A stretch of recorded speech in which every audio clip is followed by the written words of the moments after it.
Hello everybody, welcome back to another Path of Exile tutorial. It's been about a week since my last video. Unfortunately, I had to change builds a couple times, do some stuff, and then work being work. But we're back. Today we're going to go ahead and talk about some poorly understood mechanics that I have talked about in a previous video a year ago, along with a little bit of updates on the build that I am currently playing. So with that, let's just go ahead and get into it. For those of you who may remember, in a past video, I talked about the powers of jewels and how they can overlap, such as having an unnatural instinct and the light of meaning prismatic jewel in the Scion starting location. Doing this has allowed me to turn all of these nodes leading to it into damage buff nodes. All of them. And that's a lot. You got 3 here, 2 here, that's 8. But then you have the natural instinct, granting all the passives of all of these nodes in the tree. So, of the small ones, big ones don't count. So, 20% skill effect duration, a bunch of cast speed, a bunch of area of effect, and of course, some lovely life regeneration, and even some stuff to do with curses. This is not too useful right now.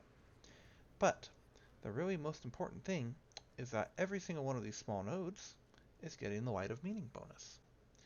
If we look at this, I am currently gaining 10% spell damage, no big deal, 9% cast speed, whatever, 12 max life, 8% mana, some regen, all useless, but 126% increased fire damage. We are also getting some strength and int, which unfortunately we do not need, and we are getting some life regeneration and area of effect. 36% AoE is actually quite a lot, so this one jewel is giving more fire damage increase than this node and all of these nodes, right? 60, 92, 100 and whatever, 120 or something like that. So this whole entire wheel is being done. That's what? 9 points to get to that. And it's all being done by 1, 2, 3, 4, 5 points here, and then 1, 2, 3, 4, 5 points here. So 10 points, all that. That's pretty good. So, that's part of it. But then, what on earth is this? Now, a long time ago, they added the Thread of Hope jewel as a reward for kicking a certain someone's butt. This allows you to allocate nodes that are within the ring as though you are connected to them, but without actually having to be connected. Now they come in 4 different sizes: small, medium, large, medium, large, very large, extra large. I don't think they come in small. And extra large being massive. And so you see right here, we have a lot of nodes that really we shouldn't be able to get. And without this, we wouldn't get. This would be 4 skill points to get to this. This would be 3 to get to here. This sucker would be an additional, if we don't count this, this would be an additional 4 points to get to here. And then this one will be 4 points to get here. So we're saving over 10 skill points just by putting the Thread of Hope in here. But when combined with the Elegant Hubris Timeless Jewel, that's where things really get crazy. Now, this particular jewel that I have is allowing me to have Supreme Ostentation, which we have talked about in a previous video, allowing me to ignore all attribute requirements. Thus, I can instead put tattoos on all of the attribute nodes, as you can see here. But also, if you get the right kind of jewel, which you will have to use a tool like Path of Building's Timeless Jewel Finder to search for, I will put a tutorial out on how to do that in another video, or if we have time at the end of this one. If you do, you can get ones like this: 20% chance to avoid elemental ailments, 80% chance to avoid being shocked. This translates to 100% chance to avoid being shocked, 20% chance for everything else. Well, when this is combined with another jewel that we all know and love, the Storm Shroud jewel, now all of our modifiers to being shocked apply to all elemental ailments. And that's not just ignite and freeze and chill, but brittle, sapped, and probably most importantly, scorch. And if GGG ever adds any more alternate ailments to the game, well, it'll probably apply to those too. This means any and all ailments are completely negated by just 2 skill points on the tree. The the extra cost of putting this in, so 1 skill point if you want to get technical, 2, 3, 4, and 5. So 5 skill points, 6 with a jewel socket, but we can pick up somewhere else, and you're completely ailment immune. You don't need to have the avoidance on flask. See here? Don't need this. I have it for the moment because I have not yet replaced this with something else, but working on that. But then what are these other nodes? Well, they're all robust diet. 3 of them anyway are. And one of them is gain an endurance charge every second if you've been hit recently. So that means hit me once, I get plus 4 endurance charges, each one lasting over 10 seconds. So basically, as long as I'm hit at least one time every, 14 seconds, I believe it is, I will be at maximum endurance charges if I have 4 charges. Well, at the moment, I do only have 4 charges, but I'm going to be going up to 6 charges eventually. This is basically permanent uptime on endurance charges, and as some of you may know, endurance charges grant you quite a lot in the way of defenses. That's 24 if I have maximum, 24% reduction to physical damage taken and elemental damage. And that is on top of my already fairly high resistances. Again, when I replace this with a flame or a new ruby flask, it'll be better. So, alright, that's a lot of tank. That's a lot of life. 7,500 life. But what good is that for your build? Well, if you have a build that is making use of mechanics such as the apostate and lots of energy shield and life gain gear, you can make a character that is effectively immune to one-shots. Now, my character is not immune. I am far from being immune at the moment, but I am very tanky. Eventually, I will have around 3,000 to 4,000 life regenerated per second, along with 30 to 60% life recoup from damage taken, combined with the immutable force and where is it? There it is. Blood notch setup, so that any hit that hits me, which stuns me, which will be all hits, will also heal me. Basically, if it's damage over time, it can't kill me. And if it's a hit, it can't kill me in one hit, because of Progenesis and Petrified Blood. Now we're going to talk about another fun interaction, and that is blood magic. Now, unless you're playing a Juggernaut, or in my case a Gladiator, there aren't too many builds that actually use blood magic, because the downside is you give up all of your mana reservation. Mana and auras are really powerful and impactful in Path of Exile 1. So to do this, you better be getting a darn good payoff. Now, in my case, my darn good payoff is of course the fact that now my auras reserve life instead of mana, and all my abilities, which are a cast when stun setup, no longer require me to actually pay a cost, right? I'm paying my life total to cast these abilities rapidly, but my life total regenerates, recuperates, or just straight up heals me. The Watcher's Eye gives 30 flat life per enemy hit while I'm affected by Vitality. 30 flat life. 20 enemies surrounding you, a very common occurrence when you're doing mechanics like Ultimatum. Great. Every 0.15 seconds, I am getting 600 life when they're being hit by these fireballs. Every point whatever seconds, I am having a raised zombie hit them and heal me. Every point whatever seconds, Detonate Dead is going off. There's a cremation and a flame surge as well, but I don't currently have them fit in as I retool my jewel sockets. But I'm sure you can imagine what this would all look like. In fact, we'll just go ahead and throw a cast when stun in here. And we'll throw cremation here. Um, Actually, I need to redo the colors on this, so we'll go ahead and do that real quick. Yeah. Flame Surge, Cremation, and then something blue that hits a lot. Let's see.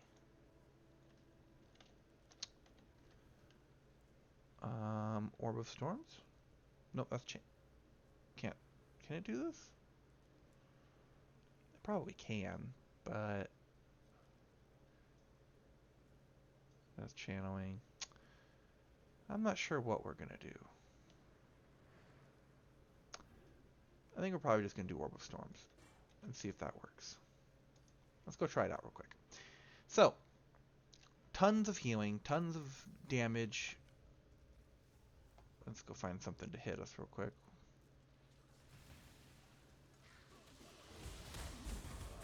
Yeah, it does work. Cool. Cool, cool. So, where was I? We'll just go ahead and stand here and let them do their thing.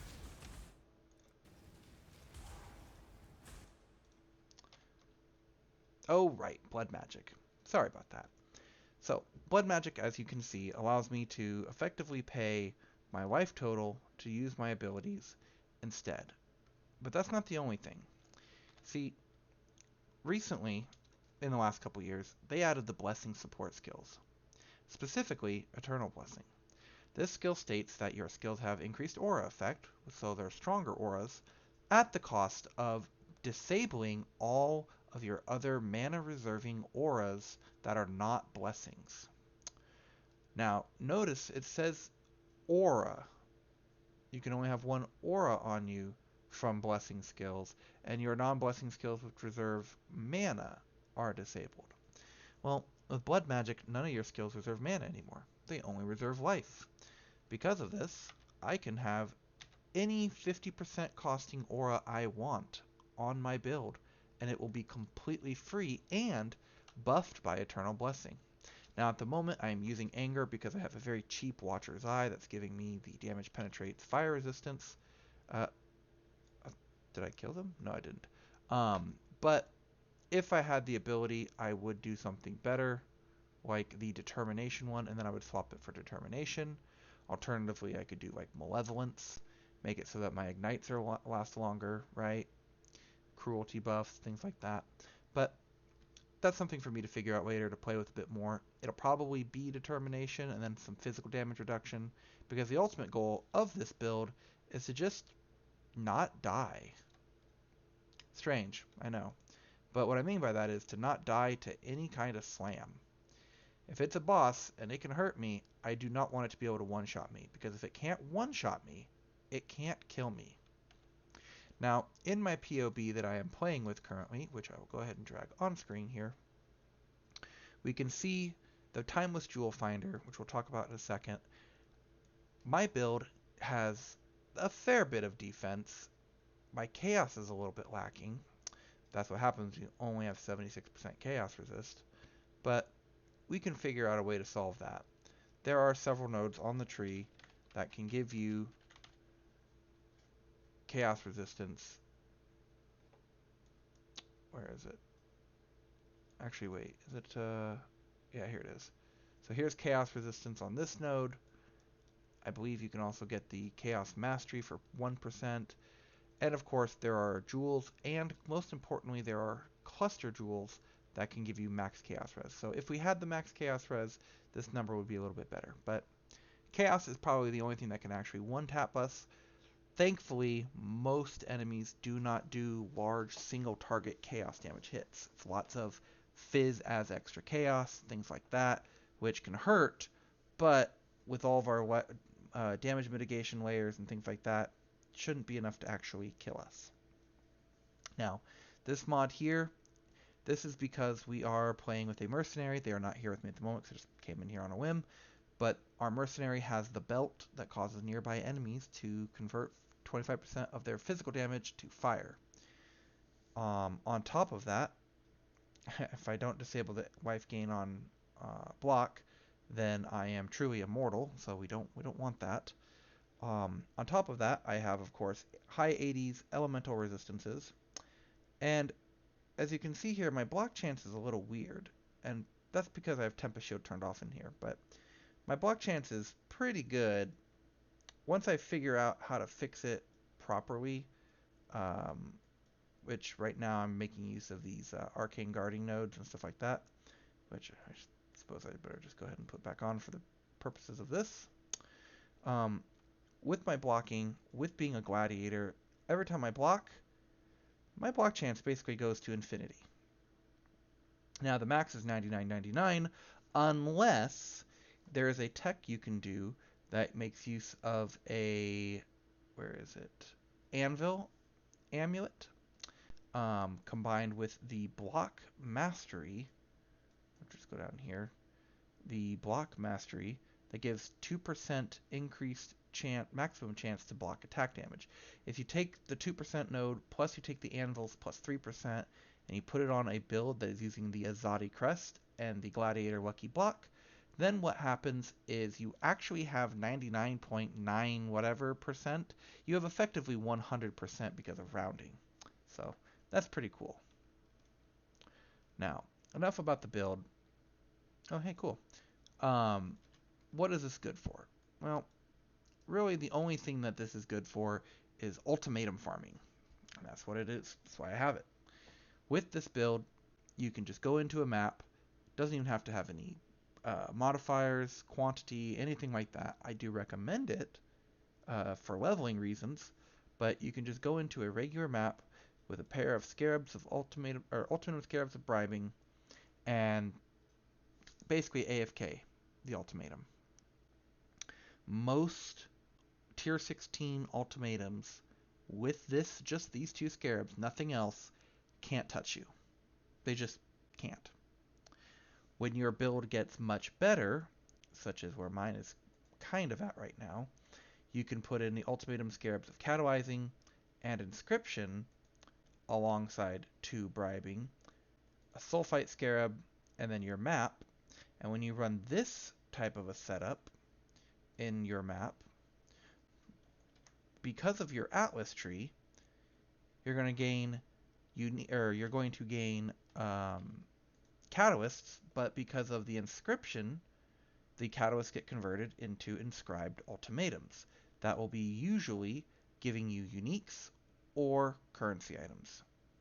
This is a really strong farm that you can do.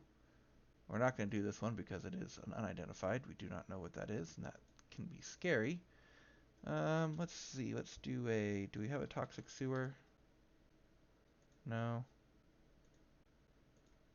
I've got one here somewhere. I don't want to use one of my 16.5s.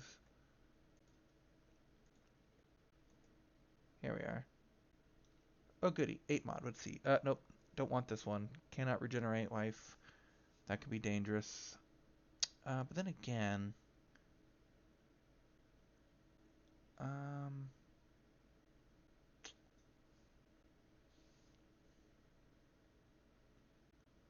cannot regenerate life.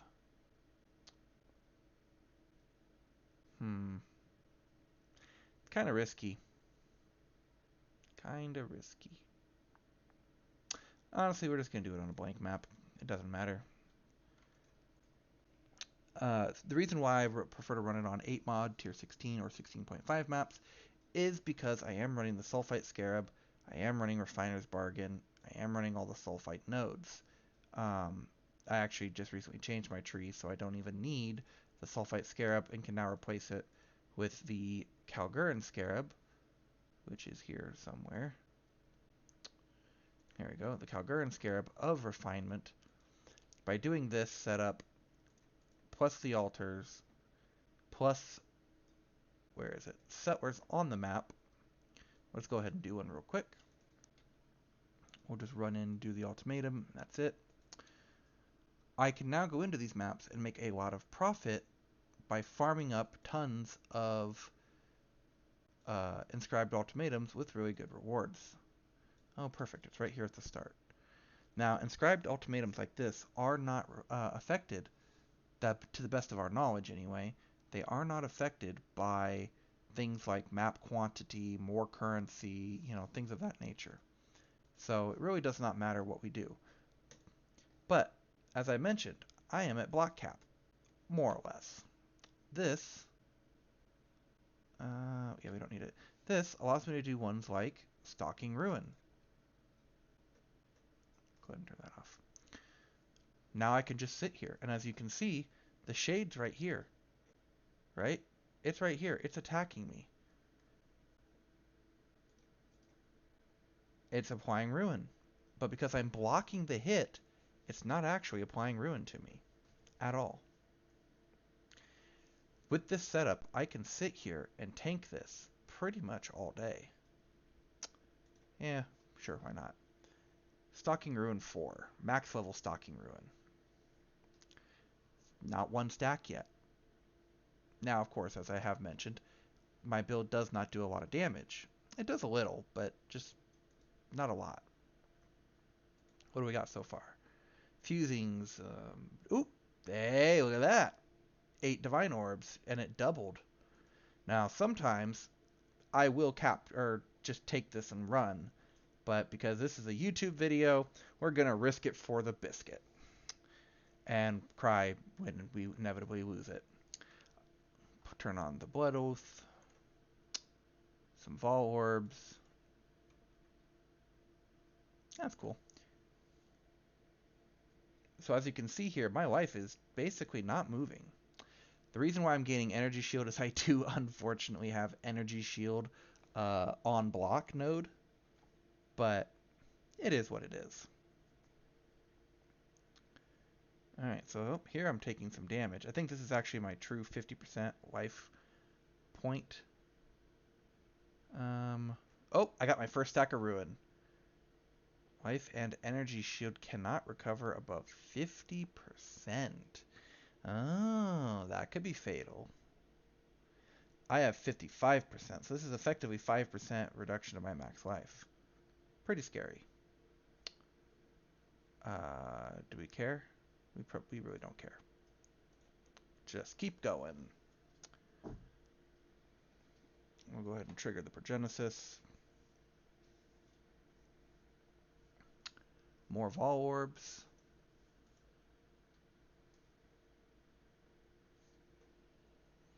So yeah, this is basically all there is to it. We'll go ahead and just keep going through this. Oop, I wasted a Progenesis stack there. My mistake. And Vol Orbs again. Now we are not going to probably complete the final level of this because frankly we don't care about any of these at all except for these 2 8 currency Divine Orb ones. The rest of this is just pointless. So we'll take a look at what the last one is, and unless it's a really good one, then we will probably just take our winnings and leave.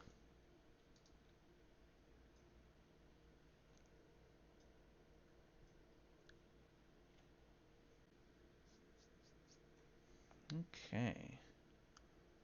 And it is Scouring Orbs, so it's not worth anything. So could we do this? Yes, but we're not going to. And that's it. That's all there is to it. And we just got ourselves our rewards. You don't have to do that the way I did it. You don't have to look at the rewards. You can just kind of AFK and call it a day, you know. I do need to get some like phasing in here. I don't have phasing at the moment, so shield when I get shield rush, so I'm getting body blocked by things, right? But yeah, that's more or less the gist of the map. Run through, get your freebies, your movement speed, all that stuff. We don't care about quant actually because this is just a white map. And then yeah, as I mentioned, the rarity of the map does not have any effect. At least not on this portion. If you don't do the inscribed ultimatum portion of the farm and you only farm the catalyst, which is still very good money and very much needed, like don't fall into the trap that a lot of players do of, oh, it's not the best money in the entire game, therefore it's not worth me doing. No, there is always a market for currencies such as catalysts, things of that nature. Don't let yourself be fooled into thinking that just because something's not the best money, that it's not good money. especially when you're talking about running maps costing multiple divines like the Alva strats and stuff. Why? Why do that if you don't have like the best build? If your build's amazing and you can do it safely, great. Congratulations. If you're like me and your build is perpetually a week or two behind other players, well, then don't do it. Do what your build can handle. Always do content that is within your reach and your ability. Oh, also, it's pretty darn good XP. Yes, I'm only level 84, but Ultimatum is pretty nice, I gotta say. So, we'll go ahead and just go back. And to wrap things up, we'll give you a little short 5-minute tutorial on how to use the Timeless Jewel Finder. So, in Path of Building, there will not be a link in the description for this. I'm too lazy for that, but if you Google Path of Building Community Fork, you can find this tool. There is, under the tree section, the Find Timeless Jewel. Now, first you have to pick what type you want. Now, for this, we are only going to talk about the Elegant Hubris. In a future video, I will go over the others. They all have their uses. Militant Faith is great for some elemental damage builds and aura builds. Brutal Restraint is good for a lot of builds. Lethal Pride for physical builds. Glorious Vanity is, if you really like to roll the dice, that is the jewel for you. But Elegant Hubris. Conqueror, there are 3 different Conquerors that can control the jewel, basically. We want Caspero for the Supreme Ostentation. That determines what the keystone becomes. The other 2 are also useful for other builds, but we're after Caspero. And then you have to pick the jewel socket. Now, thankfully, they added this helpful little picture to show the jewel socket and show where it will go. In my case, I need it in the Eternal Youth. That is the keystone that you see right there. I need it in this socket. You might need your jewel elsewhere. Just depends on your build. Filter nodes. This one is checked because what we do is we know for a fact that we want to take nodes within this massive ring, this node here because it's only 1 point, or potentially these nodes because this is 2 points, this is 3 points, this is 3 points, and this is 3 points. I don't take Avatar of Fire. If I did, which I certainly could, then these 2 would be only 2 points because I would need this no matter what. So now that I have selected all of these skill tree points, primary node weight is 1.0, secondary is 1.0. These are the defaults. You don't need to touch them. Node distance, I do move to 0 because I want only the nodes that I am searching for. Minimum node weight, I have this set to 0 right now. If you do try to go up with it, the minimum is 3, so you will have to mess with the primary node weights and make them at least 3 as well. So I try to keep it at 0. And then finally, the full list of the nodes available for this jewel. Now, as I mentioned before, for my particular jewel, I am using the gain 1 endurance charge from Eternal Resilience. I have in here a gain damage per endurance charge, wherever that is. There it is, gain damage per endurance charge. I have Scepter Pinnacle for chance to block spell damage. I have Slumlord for minion damage. And then finally, I have Robust Diet for max life. I select them, they all get added in this section right here. I then come over here to this very last tab, and depending on what I'm looking for, like let's say I'm looking for 2 Slumlords, I would change this 0 to a 2. And now when I search, only ones that have minions 2 or more minions deal increased damage will show up. But let's say that's not good enough. Let's say I need this, but I also need, as the case happens, the gain endurance charge when I am hit. Okay, so we click it again. Alright, all of these have at least 2 minion damage and the endurance charge. Okay, let's say I want 4 total points. Well, that's where the total minimum weight comes in. So I want 4 nodes total, right? I set it to 4. I hit search. Oh, that's strange. Now I gained a whole bunch of things. What's going on here? Well, that's because of the weighting system. It is looking for any combination of these that matches the minimum weights, but also the total weights.